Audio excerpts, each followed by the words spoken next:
ನನ್ನ ಜೀವಕ್ಕೆ ಏನಾದ್ರೂ ಆದ್ರೆ ಸರ್ಕಾರವೇ ನೇರ ಹೊಣೆ, ಸರ್ಕಾರವೇ ಕಾರಣ, ಏನಾದ್ರೂ ಆದ್ರೆ ಸರ್ಕಾರ ಬಿಜೆಪಿಯವರೇ ಕಾರಣ ಅಂತ ಹೇಳಿ ವಿಚಾರಣೆಗೆ ಹೋಗೋಕ್ಕೂ ಮುನ್ನ ತಿಮರೋಡಿ ಆರೋಪಿಸಿದ್ದಾರೆ.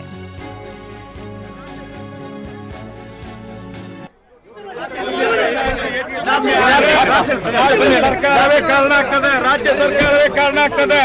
ನನ್ನ ಜೀವಕ್ಕೆ ಏನಾದ್ರೂ ಆದ್ರೆ ರಾಜ್ಯ ಸರ್ಕಾರ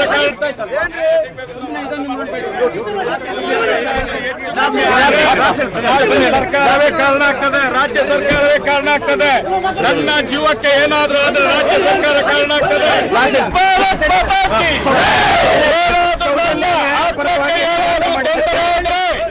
ರಾಜ್ಯ ಸರ್ಕಾರ ಕಾರಣ ಆಗ್ತದೆ, ಇಡೀ ಬಿಜೆಪಿ ಅವರು ಕಾರಣ ಆಗ್ತಾರೆ.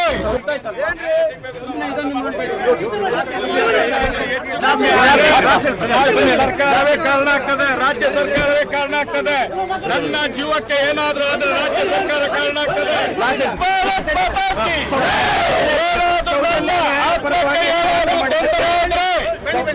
ಸರ್ಕಾರ ಕಾರಣ ಆಗ್ತದೆ, ಇಡೀ ಬಿಜೆಪಿ ಅವರು ಕಾರಣ ಆಗ್ತಾರೆ.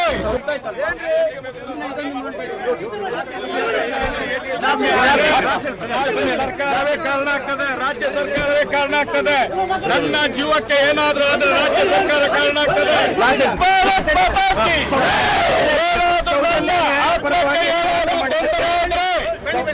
ಸರ್ಕಾರ ಕಾರಣ ಆಗ್ತದೆ, ಇಡೀ ಬಿಜೆಪಿ ಅವರು ಕಾರಣ ಆಗ್ತಾರೆ.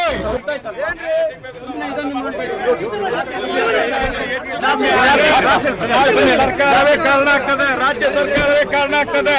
ನನ್ನ ಜೀವಕ್ಕೆ ಏನಾದ್ರೂ ಆದ್ರೆ ರಾಜ್ಯ ಸರ್ಕಾರ ಕಾರಣ ಆಗ್ತದೆ.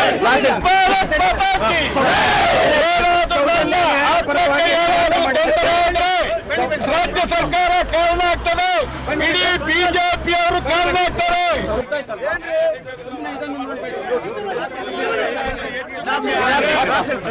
ಸರ್ಕಾರವೇ ಕಾರಣ ಆಗ್ತದೆ, ರಾಜ್ಯ ಸರ್ಕಾರವೇ ಕಾರಣ ಆಗ್ತದೆ.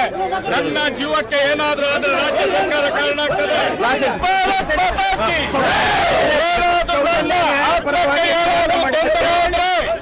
ರಾಜ್ಯ ಸರ್ಕಾರ ಕಾರಣ ಆಗ್ತದೆ, ಇಡೀ ಬಿಜೆಪಿ ಅವರು ಕಾರಣ ಆಗ್ತಾರೆ. ಈ ಕುರಿತು ಮತ್ತಷ್ಟು ಮಾಹಿತಿಯನ್ನು ಕೊಡ್ತಾ ಹೋಗ್ತಾರೆ ನಮ್ಮ ಪ್ರತಿನಿಧಿ ಅಶೋಕ್ ನೇರ ಸಂಪರ್ಕದಲ್ಲಿ. ಅಶೋಕ್, ಮಹೇಶ್ ಶೆಟ್ಟಿ ತಿಮರೋಡಿಯವರನ್ನ ಕರೆದೊಯ್ದಿದ್ದಾರೆ ಪೊಲೀಸರು. ಖಾಸಗಿ ಕಾರ್ನಲ್ಲೇ ಅವರು ಪೊಲೀಸ್ ಸ್ಟೇಷನ್ಗೆ ತೆರಳಿದ್ದಾರೆ. ಹೋಗೋಕ್ಕೂ ಮುನ್ನ ಸಾಕಷ್ಟು ಆರೋಪಗಳನ್ನ ಮಾಡಿದ್ರು, ಸಾಕಷ್ಟು ಆಕ್ರೋಶವನ್ನು ವ್ಯಕ್ತಪಡಿಸಿದ್ರು. ಸರ್ಕಾರ ಮತ್ತು ಬಿಜೆಪಿಯ ವಿರುದ್ಧ ಅವರ ಆಕ್ರೋಶ ಯಾವ ಪರಿ ಇತ್ತು ಅಂತ ಹೇಳಿ ಅಶೋಕ್. ಹೌದು ಮಧುಶ್ರೀ, ಪ್ರಮುಖವಾಗಿ ಇವತ್ತು ಉಡುಪಿ ಪೊಲೀಸರು ದಕ್ಷಿಣ ಕನ್ನಡ ಜಿಲ್ಲೆಗೆ ಬಂದಿದ್ದರು. ಪ್ರಮುಖವಾಗಿ ಮಹೇಶ್ ಶೆಟ್ಟಿ ತಿಮರೋಡಿ ವಿರುದ್ಧ ಉಡುಪಿ ಜಿಲ್ಲೆಯ ಬ್ರಹ್ಮಾವರ ಪೊಲೀಸ್ ಠಾಣೆಯಲ್ಲಿ ದಾಖಲಾಗಿದ್ದ ಪ್ರಕರಣ ಸಂಬಂಧಪಟ್ಟಂತೆ ಅವರನ್ನು ವಶಕ್ಕೆ ಪಡೆಯೋದಕ್ಕೆ ಅಂತೇಳಿ ಉಡುಪಿ ಪೊಲೀಸರ ತಂಡ ಬಂದಿತ್ತು. ಅವರು ನೇರವಾಗಿ ಮಹೇಶ್ ಶೆಟ್ಟಿ ತಿಮರೋಡಿ ಅವರ ನಿವಾಸ ಇರತಕ್ಕಂಥದ್ದು ಬೆಳ್ತಂಗಡಿ ತಾಲೂಕಿನ ಉಜಿರೆಯ ತಿಮರೋಡಿ ಎಂಬಲ್ಲಿ ಅವರ ನಿವಾಸ ಇದೆ. ಸೊ ಈ ಹಿನ್ನೆಲೆಯಲ್ಲಿ ಪೊಲೀಸರ ತಂಡ ASP ಅವರ ನೇತೃತ್ವದಲ್ಲಿ ತಂಡ ಬಂದಿತ್ತು. ಸೊ ಅವರನ್ನು ವಶಕ್ಕೆ ಪಡೆಯುವುದಕ್ಕೆ ಮುಂದಾಗಿತ್ತು. ನಿನ್ನೆ ಬ್ರಹ್ಮಾವರ ಪೊಲೀಸರು ನೋಟಿಸನ್ನು ನೀಡಿ ಹೋಗಿದ್ರು. ಪ್ರಮುಖವಾಗಿ ಈ ಒಂದು ಪ್ರಕರಣಕ್ಕೆ ಸಂಬಂಧಪಟ್ಟಂತೆ ವಿಚಾರಣೆಗೆ ಹಾಜರಾಗಬೇಕೆನ್ನುವಂತ ನಿಟ್ಟಿನಲ್ಲಿ ಈ ಒಂದು ನೋಟಿಸ್ ಅನ್ನು ನೀಡಲಾಗಿತ್ತು. ಆದರೆ ಮಹೇಶ್ ಶೆಟ್ಟಿ ತಿಮರೋಡಿ ಅವರು ವಿಚಾರಣೆಗೆ ಹಾಜರಾಗಿರಲಿಲ್ಲ. ಈ ಹಿನ್ನೆಲೆಯಲ್ಲಿ ಉಡುಪಿ ಪೊಲೀಸರೇ ನೇರವಾಗಿ ಅವರ ನಿವಾಸಕ್ಕೆ ಬಂದು ಅವರನ್ನು ವಶಕ್ಕೆ ತೆಗೆದುಕೊಂಡು ಹೋಗುವಂತ ನಿಟ್ಟಿನಲ್ಲಿ ಪ್ಲಾನ್ ಅನ್ನು ಮಾಡಿಕೊಂಡಿದ್ರು. ಆದರೆ ಈ ಪೊಲೀಸರು ಬರುವ ಮಾಹಿತಿಯನ್ನು ಮೊದಲೇ ಅರಿತಿದ್ದಂತ ಮಹೇಶ್ ಶೆಟ್ಟಿ ತಿಮರೋಡಿ ಅವರು ಅವರ ವಕೀಲರು ಕೂಡ ಹೊರಭಾಗದಲ್ಲಿದ್ದರು. ಸೊ ಪೊಲೀಸರು ಮತ್ತು ಮಹೇಶ್ ಶೆಟ್ಟಿ ತಿಮರೋಡಿ ಅವರ ಬೆಂಬಲಿಗರು ಮತ್ತು ಅವರ ವಕೀಲರ ಜೊತೆ ವಾದ ವಿವಾದವು ಕೂಡ ನಡೆಯಿತು.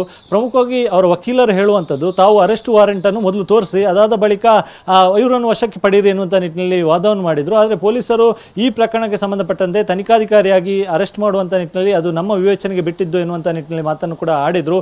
ಸದ್ಯ ಪ್ರಮುಖವಾಗಿ ಅವರ ವಕೀಲರು ಹೇಳುವಂಥದ್ದು, ನಾವೇ ಖುದ್ದಾಗಿ ಅವರನ್ನು ಬ್ರಹ್ಮಾವರ ಪೊಲೀಸ್ ಠಾಣೆಗೆ ಕರ್ಕೊಂಡು ಬರ್ತೇವೆ ಎನ್ನುವಂಥದ್ದನ್ನು ಹೇಳಿದರು. ಆದರೆ ಅದಕ್ಕೆ ಪೊಲೀಸರು ಒಪ್ಪಿರಲಿಲ್ಲ. ಅದಾದ ಬಳಿಕ ಒಂದಿಷ್ಟು ಮಾತುಕತೆ ನಡೀತು.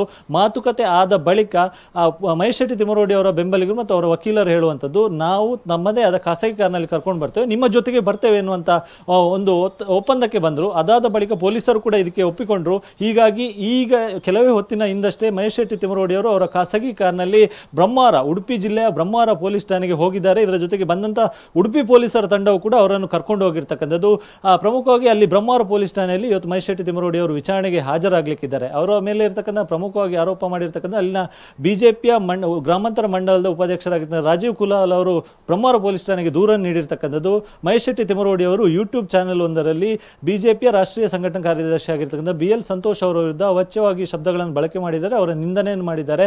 ಹೀಗಾಗಿ ಸಾಮಾಜಿಕ ಶಾಂತಿಯನ್ನು ಕೆಡಿಸುವಂತಹ ರೀತಿಯಲ್ಲಿ ಹೇಳಿಕೆಯನ್ನು ನೀಡಿದ್ದಾರೆ ಎನ್ನುವಂಥ ನಿಟ್ಟಿನಲ್ಲಿ ದೂರನ್ನು ನೀಡಿದರು. ಈ ಹಿನ್ನೆಲೆಯಲ್ಲಿ ಬ್ರಹ್ಮಾವರ ಪೊಲೀಸರು ಪ್ರಕರಣವನ್ನು ದಾಖಲಿಸಿಕೊಂಡಿದ್ದರು. ಸದ್ಯ ಈ ಒಂದು ಪ್ರಕರಣಕ್ಕೆ ಸಂಬಂಧಪಟ್ಟಂತೆ ಉಡುಪಿ ಪೊಲೀಸರು ಬಂದಿದ್ದರು. ಒಂದಿಷ್ಟು ವಾದ ವಿವಾದಗಳಾಯಿತು. ಹೈಡ್ರಾಮಕ್ಕೆ ಮಹೇಶ್ ತಿಮ್ಮರೋಡಿ ಅವರ ನಿವಾಸ ಕಾರಣವಾಯಿತು. ಅರ್ಧ ಗಂಟೆಯ ಬಳಿಕ ಪೊಲೀಸರು ಕೂಡ ಅವರ ಮನೆಯ ಹೊರಭಾಗದಲ್ಲೇ ನಿಂತಿದ್ರು. ಈಗ ಸದ್ಯಕ್ಕೆ ಮಹೇಶ್ ತಿಮ್ಮರೋಡಿ ಅವರು ಅವರ ಬೆಂಬಲಿಗರ ಜೊತೆ ಹೋಗಿರ್ತಕ್ಕಂಥದ್ದು. ಮಹೇಶ್ ತಿಮ್ಮರೋಡಿ ಅವರಿಗೆ ಮತ್ತೊಬ್ಬರು ಹೋರಾಟಗಾರರಾಗಿರ್ತಕ್ಕಂಥ ಗಿರೀಶ್ ಮಟ್ಟಣ್ಣ ಅವರು ಕೂಡ ಸಾಥ್ ನೀಡಿದ್ದಾರೆ. ಸೊ ಒಂದೇ ವಾಹನದಲ್ಲಿ ಮುಂಭಾಗದಲ್ಲಿ ಗಿರೀಶ್ ಮಟ್ಟಣ್ಣ ಅವರಿದ್ರೆ, ಹಿಂಭಾಗದಲ್ಲಿ ಮಹೇಶ್ ತಿಮ್ಮರೋಡಿ ಅವರಿದ್ರು.